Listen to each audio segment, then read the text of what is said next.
¿Sí? Cuando uno escribe las cosas a través de una función, queda una variable dependiendo de las otras dos, o de una. Por ejemplo, en el análisis 1 queda la variable y dependiendo de la variable x. ¿Sí? ¿Estamos? En el análisis 1, cuando uno parametriza, quedan x e y dependiendo de un tercer parámetro. No se ve. Entonces, ¿cómo no se ve? No se ve en análisis 1. Sí, lo que lo es como ver la parametrización de la circunferencia. ¿Cómo se escribe? Una circunferencia, ¿cómo la puedo? El punto de una circunferencia, ¿cómo la puedo escribir? Y se noté que es una D, ¿no? El análisis 1. Ninguna parte del análisis 1. No, acá también. Ustedes, por ejemplo, yo tengo los puntos de una circunferencia, ¿no? El punto P, ¿sí? O cualquier punto de la circunferencia. Puedo describirlo con sus coordenadas x e y, ¿sí? En forma paramétrica o en forma funcional, ¿sí? La descripción funcional es muy limitada, porque las funciones tienen sus restricciones en cuanto a la amplicidad de la imagen, ¿sí?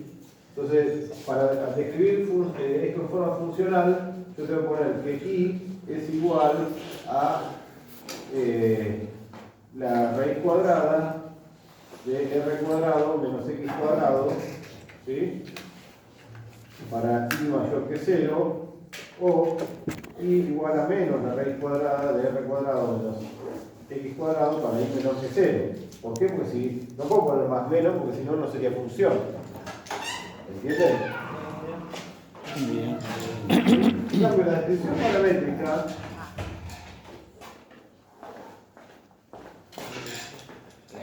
y acá está y como función de x. ¿Entienden? O sea, el punto P que tiene una coordenada x y una coordenada y, se escribe así, xf de x. Quiere decir que x e y no están en pie de igualdad. No son equivalentes. Porque una es independiente y la otra es dependiente. ¿Entienden? En la descripción funcional pasa eso. En la descripción paramétrica,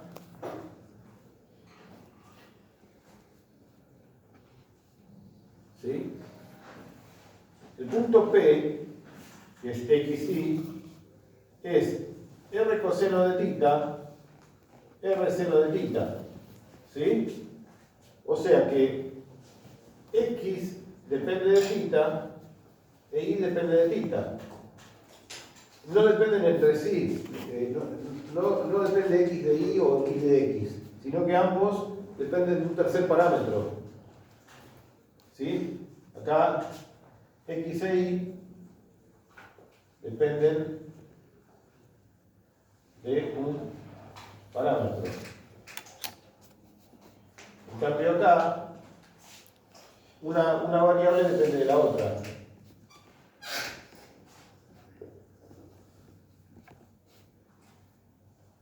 ¿Entienden la diferencia?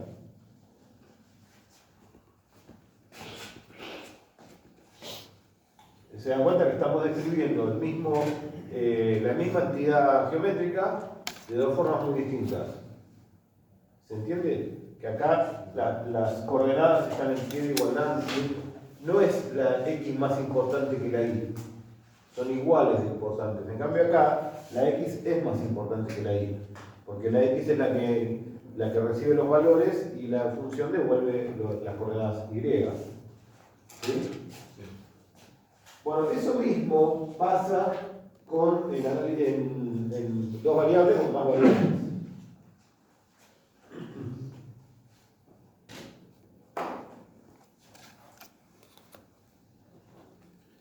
Ahora miren acá. Cuando yo tengo el punto P en R3, mi descripción pone la coordenada Z en función de las coordenadas x y. O sea que la coordenada Z no está en pie de igualdad con respecto a las x e y. ¿Sí? Y nosotros hemos estado haciendo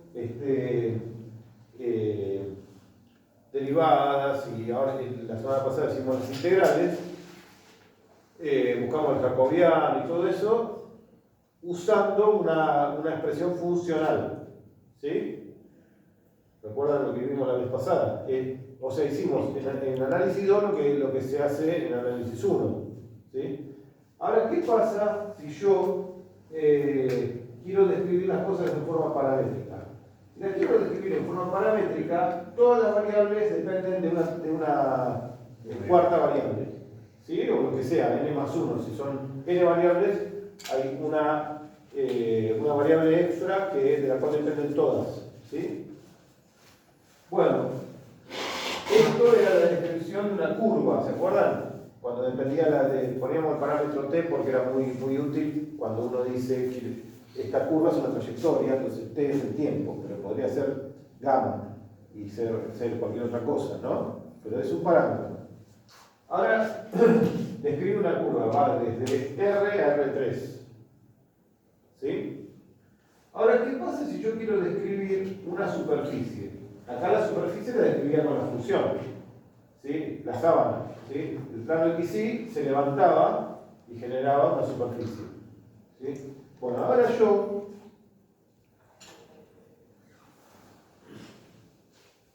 que dice análogamente para una superficie en el espacio tridimensional es posible definir una función a partir de dos parámetros que describa los puntos de dicha superficie. Necesariamente hay una cuestión dimensional que no podemos evitar. ¿Sí? Si yo voy a describir una superficie, necesito dos parámetros, ¿sí? Porque tiene dimensión 2 la superficie, a pesar de vivir en R3. ¿Sí? Por ejemplo, yo estoy arriba de una esfera. Si estoy arriba de una esfera, hay algo que está fijo, ¿sí? Que es el radio de la esfera, y después, ¿cómo me muevo la esfera? ¿Qué variables se mueven?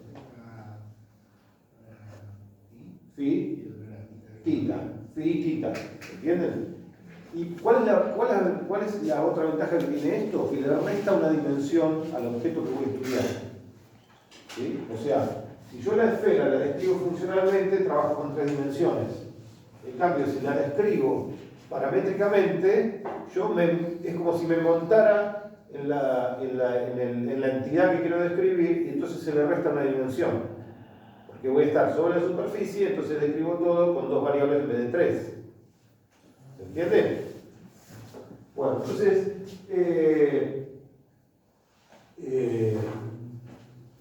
no sé si alguna vez vieron cómo el tema de que si el espacio es infinito o es ilimitado, la diferencia entre infinitud y falta de límite. Por ejemplo, de los seres planos que viven en una esfera, que ellos creen que viven en un plano. Si pensáramos que hay seres chatos que están montados en una esfera, ¿sí? Entonces, ellos no tienen una intuición sobre la tercera dimensión, solo se mueven en 2. Les pasan cosas raras, por ejemplo, que se mueven en una dirección y de repente vuelven al mismo lugar. Pero toda la vida van a pensar que están en un plano. ¿Sí? Bueno, ¿por qué? Porque justamente se les restó una dimensión a pesar de que su mundo está en una dimensión extra, que eso es lo que dice que nos pasa a nosotros. ¿Sí? Cuando hablamos de las cosas raras de la teoría de cuerdas o de la relatividad, ¿sí? Una de las cosas que se dice es nosotros podríamos ser como ellos, o sea, vivir en una dimensión en donde nunca vamos a encontrar el límite de nuestro universo. ¿Sí? Los seres planos que viven en una esfera nunca van a encontrar el borde de su mundo. Sin embargo, su mundo es finito, no es infinita esa esfera, pero no tiene límite. Bueno, nuestro universo también, el universo físico probablemente sea así. Nuestro universo es finito, pero nosotros no le encontramos nunca el borde, porque ese borde está en una dimensión que nosotros no podemos incorporar. ¿Estamos? Bueno, entonces, ahora vamos a pensar en una parametrización que está en R2, que arranca de R2 y va a R3. ¿Sí? O sea, tiene una dimensión menos de donde verdaderamente está.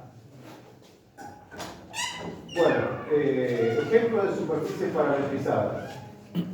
Bueno, esta la conocen. R coseno, R seno, R. ¿Qué puede ser eso? ¿Eh? La esfera. No, la esfera es la esfera es lo que vimos la vez pasada, las coordenadas esféricas. R coseno de tita, R coseno de tita seno de phi, R seno de tita seno de phi, R coseno de phi, y eso es la esfera. ¿Sí? No, esto es distinto. ¿Esto qué es, estos dos primeros? Pi sería. R, fíjense que R es variable, no es R mayúscula. ¿Qué es esto? Si lo miraran así. Una cilíndrica. Una circunferencia, R es R minúscula. Una circunferencia con R mayúscula. ¿Saben la diferencia entre circunferencia y círculo, no? Circunferencia es el perímetro. ¿Eh? La circunferencia es la línea Claro, exterior. entonces, la circunferencia tiene una R mayúscula. ¿Eh? Es un círculo. Si le agrego esto, No es la altura, la variable de z. sí, pero no está fijo, pero Z no está fijo, porque R dijimos que está variando. Sí, está bien, pero. La altura está variando. Claro, no te aporta nada más que altura, es esa variable justamente. Por eso, entonces es como un disco, un Sí. círculo, está teniendo ¿Qué tiene? distintas alturas. ¿Qué es eso? Un helicoide. ¿Sí? Bueno. Esta, por ejemplo, es un cono, la superficie de un cono. Si yo lo quiero, bueno, acá hay otra forma para utilizar el helicoide, en vez de con R, con tita, ¿sí? O sea, acá pone con Z. Lo que estoy diciendo es que la altura de esa superficie está cambiando, ¿sí?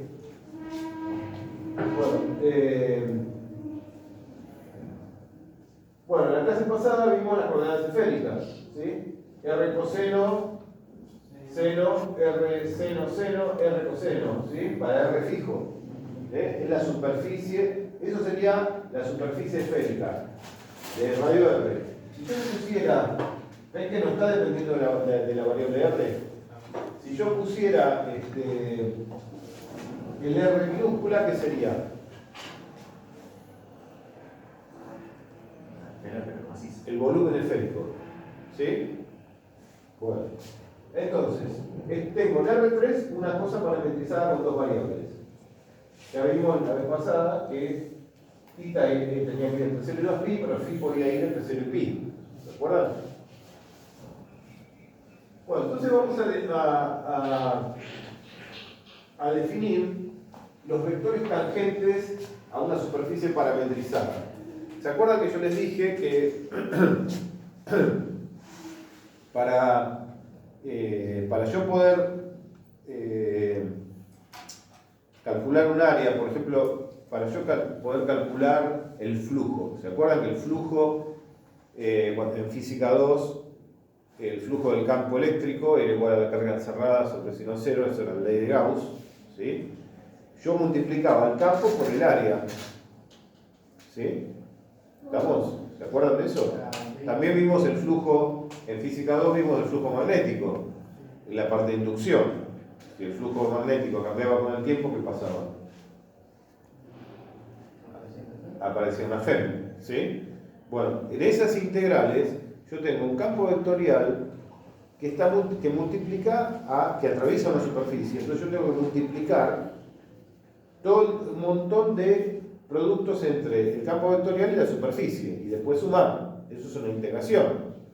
Bueno, para eso tengo que saber cómo calcular la superficie cuando estoy montado en una superficie, ¿sí? Porque no estoy en las coordenadas cartesianas, donde la superficie es la superficie del plano XY, o la superficie que de la curva, no la curva, de la función que nosotros calculamos, como lo hicimos la vez pasada, con el jacobiano y demás, ¿sí? Bueno, entonces voy a definir estos vectores. Estos vectores vienen a ser como vectores tangentes LI, que me generan como una especie de región donde hay un plano tangente a la superficie, ¿sí? Y ustedes saben que, el otro día se los comenté, que nosotros, si tenemos el módulo del producto vectorial de dos vectores, ¿qué daba eso? Área del paralelogramo. El área del paralelogramo que forman esos vectores. Entonces, si yo puedo, en forma diferencial, pararme en un punto y buscar el área de cada paralelogramo infinitesimal, la integral de todo eso va a ser el área de toda la superficie. ¿Entienden? Bueno, entonces, ¿qué hago? Voy a definir esos vectores tangentes como la derivada de la parametrización respecto de las dos variables que se están parametrizando. ¿Sí? Entonces, dx respecto de u, derivada de x respecto de u, derivada de y respecto de u, derivada de z respecto de u. ¿Sí? Es como si fuera una especie de gradiente de las coordenadas respecto de los parámetros. ¿Sí? Y después lo mismo con la otra, con las tres variables, ¿sí? Que dan la parametrización, o sea, esto y esto, derivado respecto del otro parámetro. ¿Estamos de acuerdo? Esos dos vectores que voy a crear, les voy a calcular el producto vectorial y su módulo, y eso me va a dar el área. ¿Sí?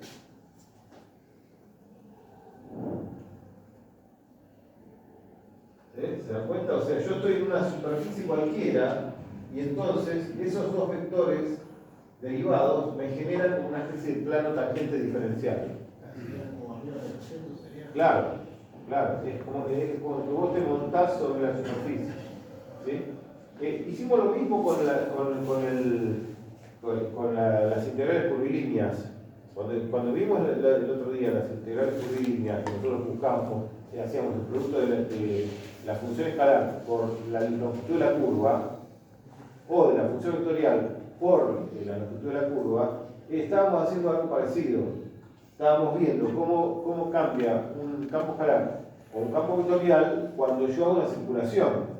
Lo vimos en física 2, lo vimos con la integral de Ampère, que multiplicábamos el campo magnético por los diferenciales de camino que yo utilizaba cuando hacía el recorrido de Ampère, ¿se acuerdan? Lo que pasa es que, claro, esas cosas las estamos viendo antes que la teoría que está detrás. ¿Sí? Esto es como si estuviéramos viendo la teoría antes de ver la ley de Gauss y antes de ver ¿cómo se llama? La ley de inducción de Faraday-Lenz. ¿Sí? Bueno, entonces, en el caso de la esfera, U y B, ¿quiénes son? Tita y Phi.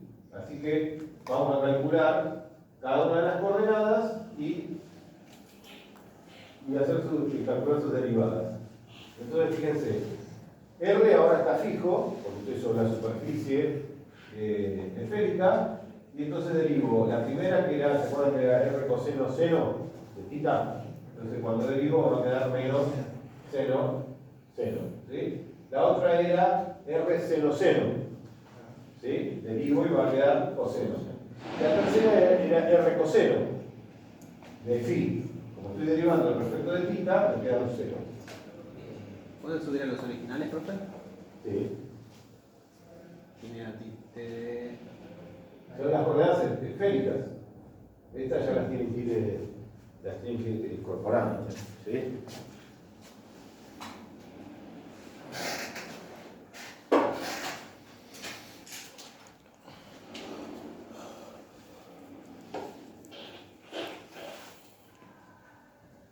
Fíjense que ¿cómo se recuperaría de una esfera el ecuador?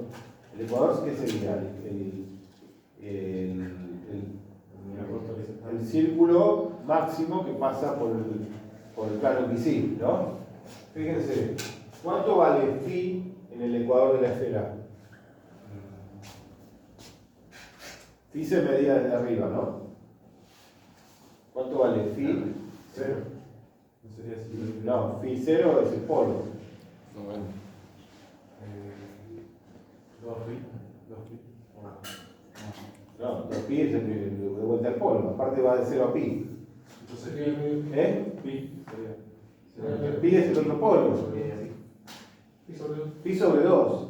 Y entonces fíjense, si hago phi igual que acá, escribí la phi distinta, pero es la misma letra, ¿no? Si, el seno de phi sobre 2, ¿cuánto vale?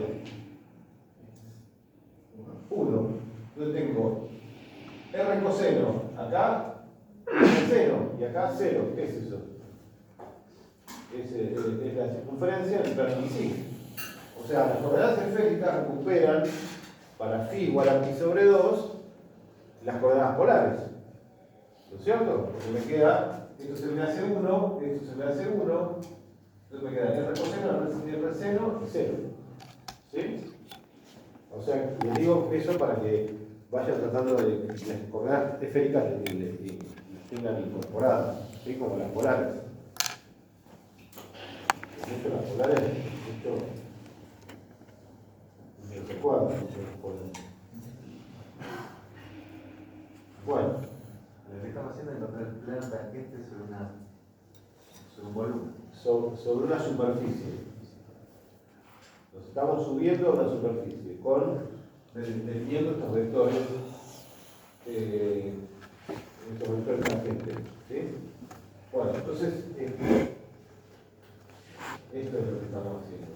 Esta es la superficie y nosotros estamos montándonos ahí arriba. ¿Sí? Bueno, el producto vectorial me da un tercer vector que es el normal al plano que estoy definiendo, que están definiendo los otros dos, ¿no es cierto? Y el módulo de estos, ¿ves? Si defino n como tu por tb conjunto de los x que pertenecen a la superficie parametrizada, perpendiculares a n, forman el plano tangente a phi. Bueno, entonces, ¿cómo es el área de una superficie parametrizada? Recordamos que el álgebra, vimos que el área del paralelogramo, formado por dos vectores A y B, es la norma del producto vectorial. ¿Sí? Por lo tanto, la superficie, el área montado sobre la superficie, es la integral de cada uno de esos paralelogramos diferenciales.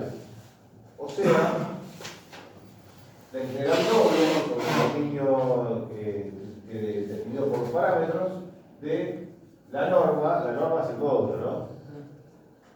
De u por tb diferencial 1 diferencial b. ¿Sí? Esto sería como, esta integral sería como la integral de la función 1 sobre la superficie parametrizada. ¿Entienden? La función 1 es 1 por el área.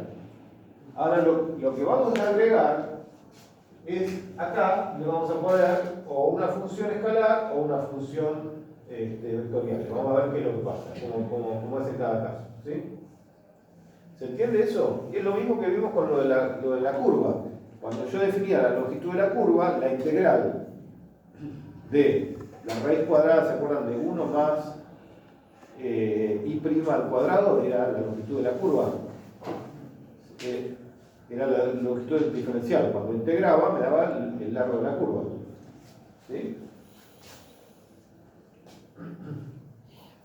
Bueno, entonces, justamente el otro día les decía, ¿cuánto vale la superficie de una esfera? Ustedes lo saben de física 2. Una esfera de radio R, ¿qué superficie tiene?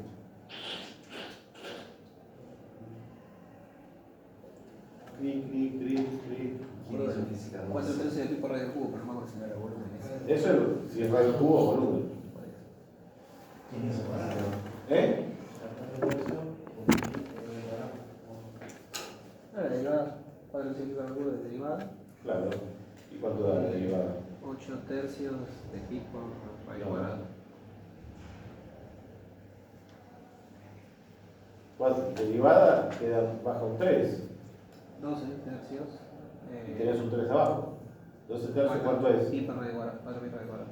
4 pi r cuadrado. La superficie de la esfera es 4 veces la superficie del círculo de su ecuador. 4 pi por r cuadrado. Eso no lo sabían de análisis. Y pero si hacen una... No, claro, no. Bueno, entonces vamos a verlo acá. Si hacemos esta área nos tiene que dar 4 pi r cuadrado. ¿Sí? Bueno, háganlo ustedes. Vamos. Agarren TU, tetita y tefí. Y calculen el producto vectorial.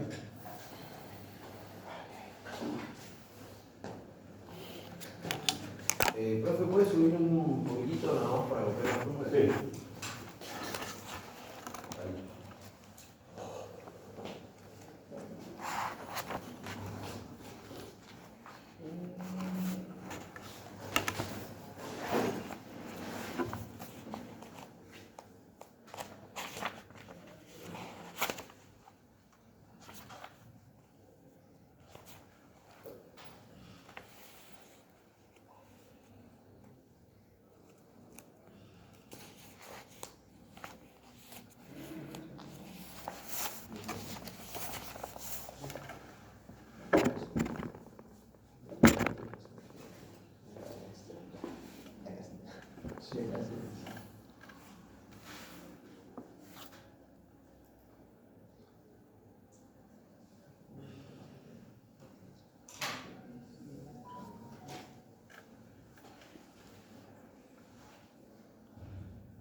Profe, la PC se quiere reiniciar.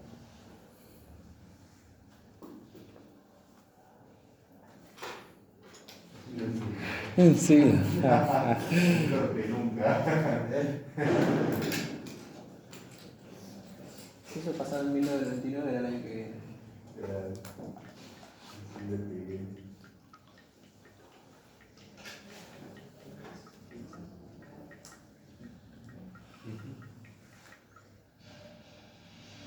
Pero una vida como para poder actualizar.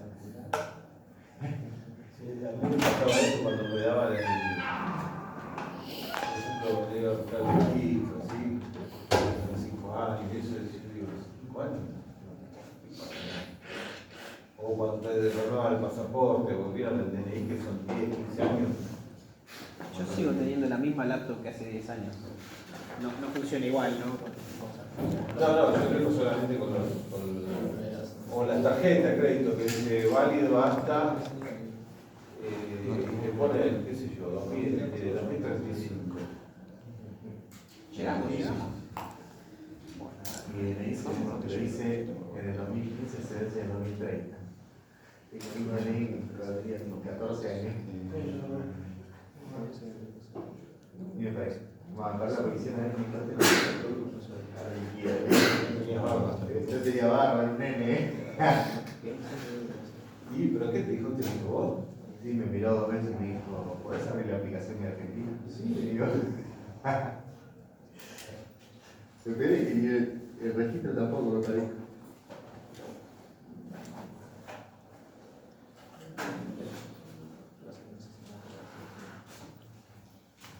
Uno parece un delincuente y el otro parece. Y vieron el celular, se lo paga. El coto, creo que está el autopago. A ver. Ay, Una de las veces yo. la mierda. No, esta más o menos sí. Pero esa me parece. Este le parece. Ahí estaba pegado y. Esto sí, esto es una alerta De deportación de aeropuerto, ¿eh? Eso está con la refera naranja.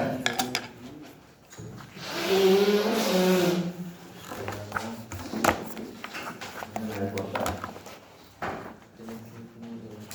Me miró 2 veces y ya. No me parece, le digo. No me dice.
le quedó así, menos R por coseno.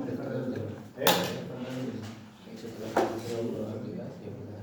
¿Cómo lo digo? Ah, no terminó.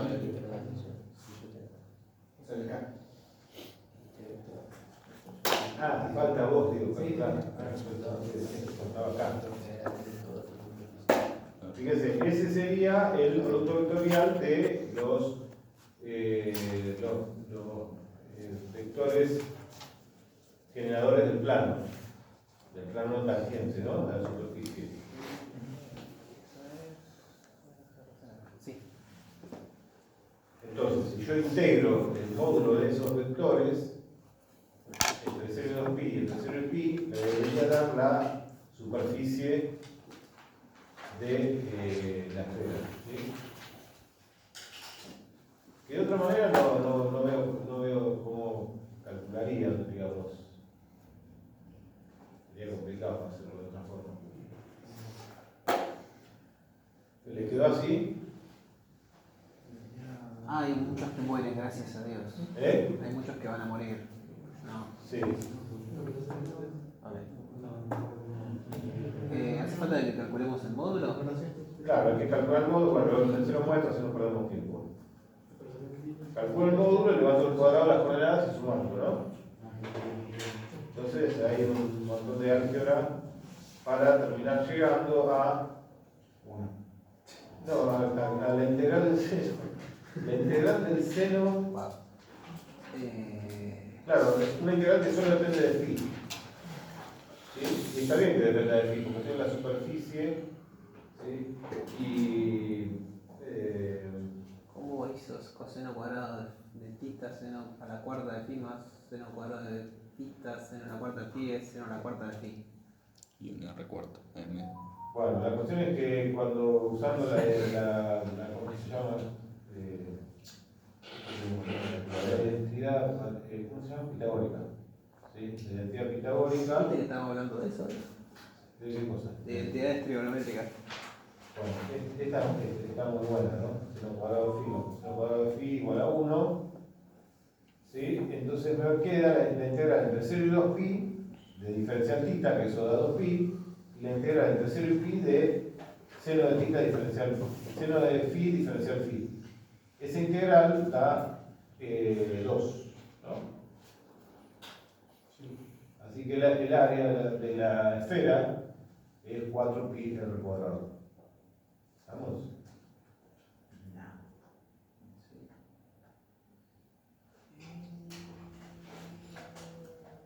Perfecto, voy un poco más para arriba cuando arranca el ejercicio. Ahí. ¿Qué pasó? No, estaba comprobando si era lo mismo porque Acá hay que estar muy atento con las cuentas porque es muy fácil meter la pata porque está seno y coseno porque combinado con los dos ángulos, ¿sí? Derivadas de un ángulo del otro.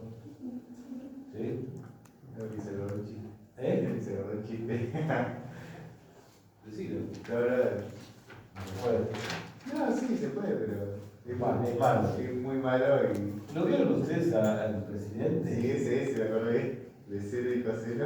Ah, no, ese no lo vi. Es que se lo explica ¿cómo se llama? Se lo explica a Fantino.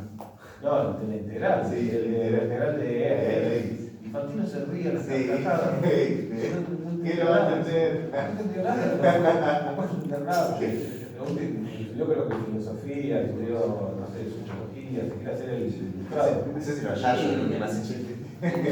Yo creo que Yayo sí se reía. Y encontraron también la libreta de calificaciones de Adorni. Sí, tenía todo cero. Dos. Y después se fue a la guardia. Se fue a la privada y ahí sí, no, ahí aprobó. Yo una vez fui a pedir trabajo en la guardia y me dicen, Puedo ser vocero. sí, usted aplica como no.